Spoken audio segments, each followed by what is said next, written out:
Mungkin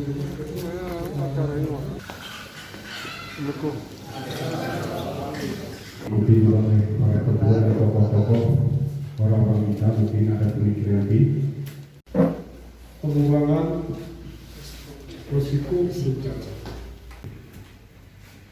Ini artinya kita sudah mulai memikirkan bagaimana memberdayakan diri kita sendiri untuk menghadapi risiko bencana.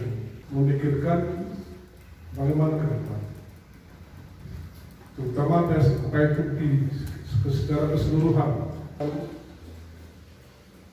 menangani pemancing ya, semacam inisiator untuk terbentuknya forum yang lebih besar dalam rangka penanggulangan bencana yang berbasis mitigasi.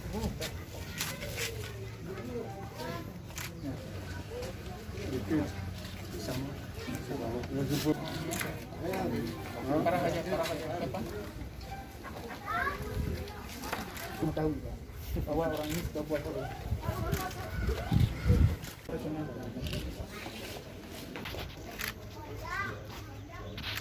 Setelah tentu, bukunya sudah ada.